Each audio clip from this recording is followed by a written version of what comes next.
सूरज का रूह चांद सितारा है बेटियां, सूरज की रूह चांद सितारा है बेटियां, गुलशन का गुल और गुल का नजारा है बेटियां, फुर्सत मिले तो इनको जरा पढ़ भी लीजिए।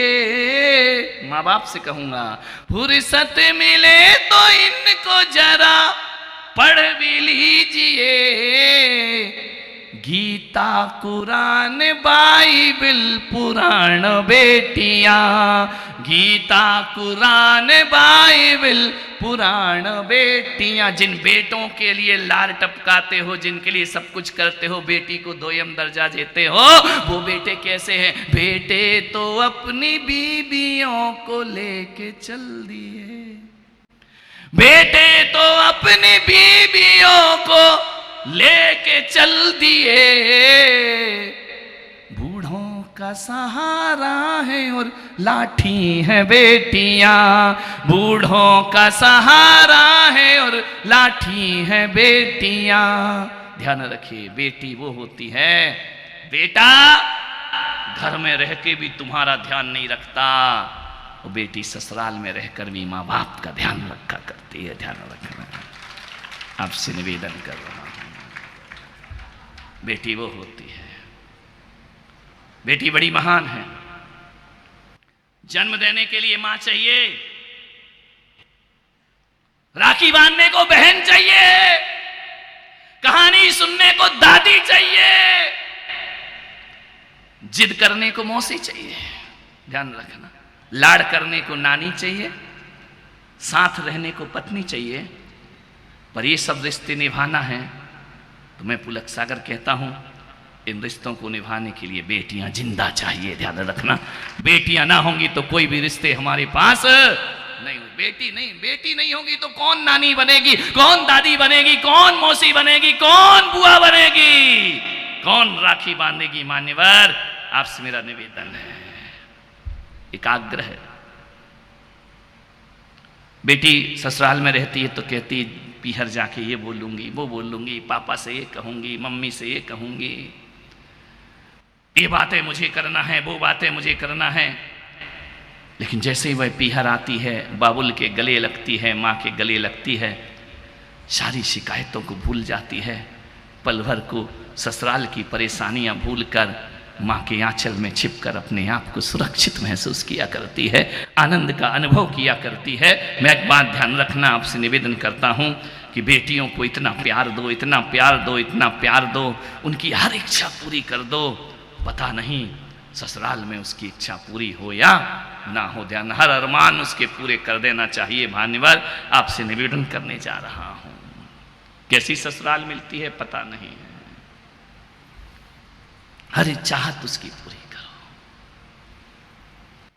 एक आग्रह है मेरा आपसे, मासूम कली को रौंदा जा रहा है, मेरा विषय दूसरा है, खिलने से पहले कली को रौंदा जा रहा है, बेटियों का हत्या हो रही है। ध्यान रखना, मैं अलकबीर कत्ल खाने की बात नहीं करूंगा हैदराबाद के, मैं दिल्ली के ईदगाह कत्ल खाने की बात नहीं करूंगा, और मैं मुंबई के देवनार कत्ल खाने की बात नहीं करूंगा। मैं आज बात कर रहा हूं जो तुम्हारे घरों में एक कत्ल खाना बन रहा है, तुम्हारे घरों में एक बूचड़ खाना बन रहा है, तुम्हारे घरों में एक स्लाटर हाउस बन रहा है, वहां किसी जानवर की हत्या नहीं होती है। दुर्भाग्य की एक मां अपने बच्चे का गर्भपात करा दिया करती है, ध्यान रखना, एबॉर्शन करा दिया करती है, उसकी हत्या कर देती है, पेट में ही मार देती है, जन्म लेने से पहले उसका गर्भपात कर दिया जाता है। ये महापाप है, ध्यान रखिए। पानी छान कर पीने से तुम महान नहीं बन जाओगे, रात्रि में भोजन छोड़ने से तुम्हें महानता हासिल नहीं हो जाएगी मेरे भाई। आलू नहीं खाते, प्याज नहीं खाते, और अपने पेट में, अपनी कोख में अपने बच्चों को खा जाते हो, ध्यान रखिए, ये जिंदगी है तुम्हारी। मान्यवर, गर्भपात मत कराइए।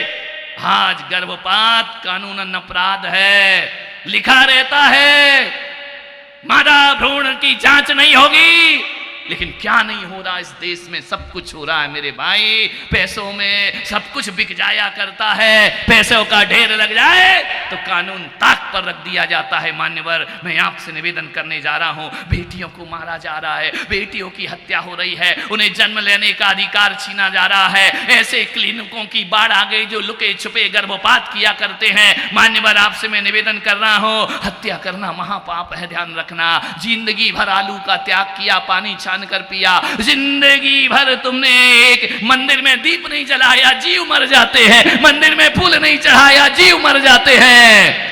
भेंट के जीव का क्या होगा जिसकी तुमने हत्या करी है? ध्यान रखिए। आपसे मेरा निवेदन करता हूं कि सबसे बड़ा पाप, एक आधुनिक पाप यदि इस धरती पर कोई है तो गर्भपात महापाप हुआ करता है। ध्यान रखिए, इससे बड़ा पाप दुनिया में कोई दूसरा नहीं हो सकता है। इससे बड़ा अपराध दुनिया में कोई दूसरा नहीं हुआ करता है। एक कसाई जानवरों को मारता है, एक दुश्मन को मारता है, लेकिन एक बेटी की मां लिंग परीक्षण करा के अपनी औलाद को खत्म कर दिया करती है। ध्यान रखना, प्राकृतिक रूप से गर्भपात हो जाए कोई दिक्कत नहीं, उसमें मां कुछ नहीं कर सकती, पिता कुछ नहीं कर सकते हैं, लेकिन जानबूझकर गर्भपात कराना, अनचाही औलाद को मार देना, अनचाही औलाद को दुनिया छीन लेना उसकी, इससे बड़ा अपराध दुनिया में कोई दूसरा नहीं हो सकता है। मान्यवर, आपसे मेरा निवेदन है, मादा भ्रूण की हत्या हो रही है, चोरी छिपे अजन्मे शिशु का कत्ल हो रहा है। मान्यवर, गर्भपात एक, पाप चार। गर्भपात एक, पाप चार। गर्भपात कराने का मतलब है तुमने एक अतिथि की हत्या की है। वो तुम्हारे गर्भ में अतिथि बनकर आया था, तुमने जन्म लेने से पहले उसको मार दिया। एक तरफ तो कहते हो अतिथि देवो भव, एक तरफ तो कहते हो कि हमारी संस्कृति यह है कि यहां अतिथियों को देवताओं का दर्जा दिया जाता है, दूसरी तरफ उसको पेट में मार दिया जाता है। दूसरा पाप, एक शरणागत की हत्या की है तुमने। ध्यान रखना, वो तुम्हारी शरण में आया था, सुरक्षा समझ रहा था। मां की कोख की बड़ी सुरक्षा क्या होती है दुनिया में, लेकिन रक्षक ही भक्षक बनकर के बैठ गए। मां ही उसकी हत्या करा रही है, एक शरणागत की हत्या की है। हमारी संस्कृति तो कहती है जब रावण का भाई विभीषण श्री राम से मिलने आया, जैसे ही आया लक्ष्मण ने कहा कि भैया दुश्मन का भाई आ रहा है, शत्रु का भाई शत्रु होता है। राम ने कहा ठहर जाओ लक्ष्मण, इतने जल्दी निर्णय मत लो। जैसे ही विभीषण आया, राम के चरण पकड़े, राम उठे और गले से लगा लिया। लक्ष्मण ने कहा शत्रु को गले लगा रहे हो। राम ने कहा कि जब कोई युद्ध के मैदान में हथियार लिए आता है वो शत्रु होता है, वो कोई चरण पखारता है वो राम का मित्र हो जाया करता है। ध्यान रखना, जिसने शरण ग्रहण कर ली उसे हम मृत्यु दंड नहीं दिया करते हैं, जिसने हमारी शरण ले ली हम उसे अभय दान दिया कर। ये शरणागत को, ये संस्कृति हमारी मटिया मेट कर दी, उसको मार दिया। एक शरणागत को एक सुनियोजित ढंग से गर्भपात एक व्यवसाय बन गया है। कानून ने सजा का प्रावधान किया है। मैं कहता हूं कि गर्भपात कराने वाले को वो सजा मिलना चाहिए जो सजा एक इंसान को मारने पर मिलती है, किसी का मर्डर करने पर मिलती है, वही सजा एक गर्भपात करने वाले को मिलना चाहिए। मान्यवर, मैं ऐसे क्लिनिक को जहां पे गर्भपात होता है, ऐसे डॉक्टरों को मैं जिंदगी में कभी आशीर्वाद नहीं दे सकता हूं, ध्यान रखना। और ऐसे क्लिनिकों को मैं क्लिनिक नहीं समझता हूं, मैं ऐसे दवाखाने को दवाखाना नहीं मानता हूं। मेरी नजरों में वो बूचड़ खाना है, मेरी नजरों में वो स्लॉटर हाउस है, मेरी नजरों में वो कसाई घर है। ऐसे डॉक्टरों को कोई संत आशीर्वाद प्रदान नहीं कर सकता है, ध्यान रखना। एक निरपराध प्राणी वो तुम्हारे गर्भ में आया, उसने तुम्हारा क्या बिगाड़ा था? अपने आप तो आया नहीं, तुम्हें आमंत्रण देके बुलाया है उसको। और किसी जीव को बुला करके मार देना, एक अजन्मे शिशु की हत्या कर देना। मेरे भाई, उस बच्चे को मार दिया, हत्यारे 3, बच्चा 1, अबोध, कुछ नहीं कर सकता, प्रतिकार नहीं कर सकता, प्रतिशोध नहीं ले सकता है, वो अदालत में अपनी गुहार नहीं लगा सकता है। पेट में है ना, अनाथ है, दीनहीन प्राणी, उसकी तुमने हत्या करके रख दी। 3 लोगों ने मारा है उसको। पहला हत्यारा वो पति जो अपनी पत्नी को गर्भपात के लिए पैसा दिया करता है, ध्यान रखना, ये हत्यारा है, इसने मनुष्य की हत्या की है। दूसरी हत्यारी वो मां जो गर्भपात कराने के लिए अस्पताल जाती है। और तीसरा हत्यारा वो निकम्मा डॉक्टर जो चंद पैसों के लिए मानवता की हत्या किया करता है। ध्यान रखिए, सफेद कोट पहना था उस डॉक्टर ने, ये संकल्प खाई थी, ये सौगंध उठाई थी उस डॉक्टर ने, मैं लोगों को जीवन दान दूंगा। डॉक्टर जब सफेद कोट पहनकर शपथ उठाता है, डॉक्टर की डिग्री हासिल करता है, एक शपथ लेता है, मैं लोगों को जीवन दान दूंगा। ये कैसा डॉक्टर है? अपनी शपथ को तोड़ता है, ध्यान रखना है। अरे डॉक्टर, तुम्हें हमने भगवान से बढ़ के माना है।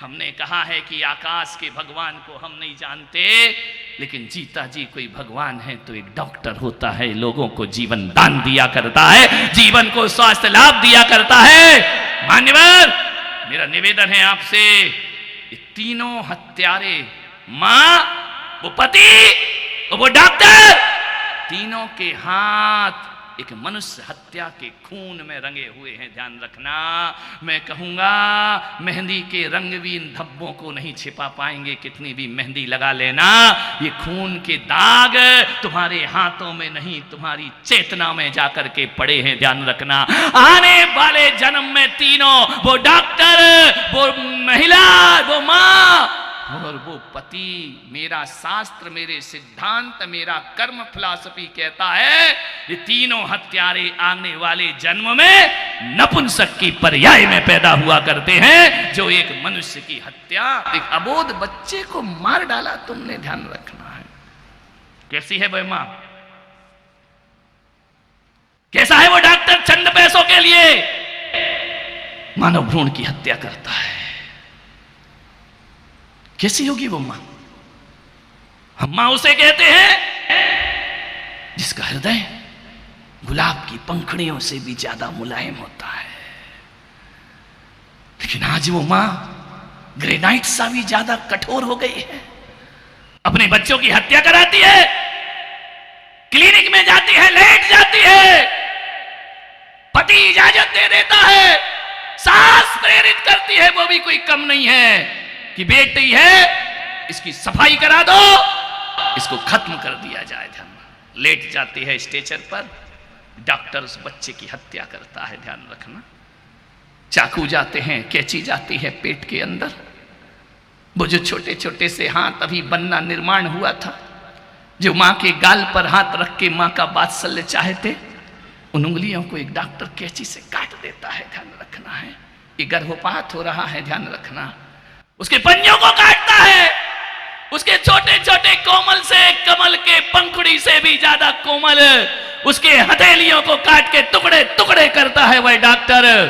एक छुरी जाती है, वह हत्या कर रही है उस बच्चे की। ध्यान रखना है, छुरी नहीं जानती है बेदर्द हुआ करती है, वह नहीं जानती है मैं क्या कर रही हूं, लेकिन एक डॉक्टर जानता है। बच्चा उछलता है, ऊपर नीचे होता है, पेट में घूमता है, कैसे भी वो मां मां चिल्लाता है, मेरी मां तेरी शरण में आया था। लेकिन मैंने आज तक ये सुना था उदयपुर वालों कि पूत कपूत होते हैं, लेकिन आज के युग में देख रहा हूं माता भी कुमाता हुआ करती है। उसने खाल खिंचवा दी बच्चे की, बोटी बोटी की जाती है, एक छोटी सी हथौड़ी जाकर के उस बच्चे के सिर को फोड़ा करती है, एक सब्जी भाजी की तरह उसके टुकड़े टुकड़े करके एक नली के माध्यम से जो बच्चा किलकारियों लेकर पैदा होता, उन बच्चों को कतरा कतरा करके एक डिब्बे में फेंक दिया तुमने। ध्यान रखना है मान्यवर, औलाद नहीं चाहिए ना मेरे भाई, तो मेरे महावीर कहते हैं संयम से रहना सीखो,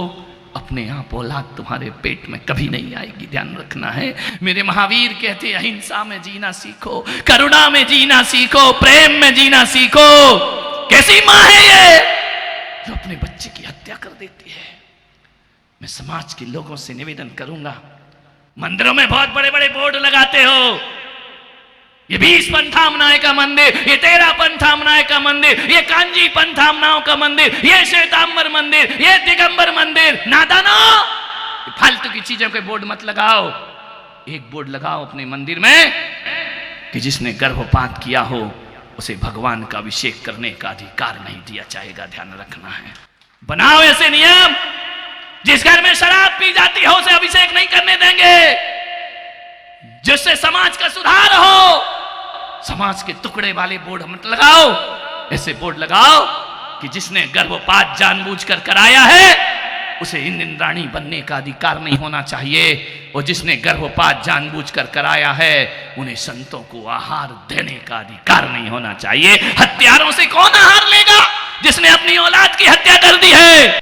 ध्यान रखना, यदि देते हैं इसकी सजा उन्हें जरूर प्राप्त होगी। ध्यान रखना, महाराजों को तो पता नहीं रहता है कौन आहार दे रहा है कौन नहीं दे रहा है, लेकिन जिनके दामन अपनी ही औलाद के खून के दाग में रंगे हों ऐसे लोगों को आहार देने का अधिकार प्राप्त नहीं होना चाहिए। मान्यवर, कोई पूजा में बैठने का अधिकार नहीं होना चाहिए। मान्यवर, आपसे निवेदन है, क्या सोचते हो कि तुमने एक बच्चे की हत्या की है, एक बेटी की हत्या की है, एक मादा भ्रूण की हत्या की है तुमने?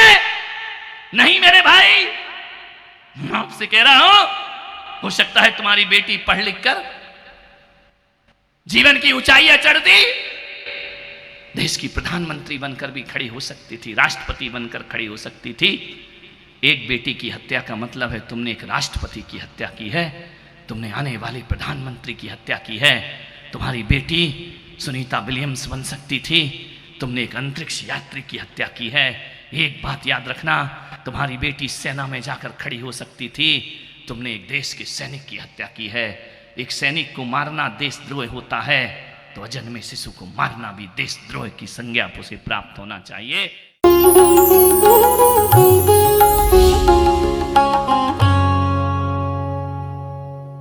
सुनो विद्यासागर की रचना जो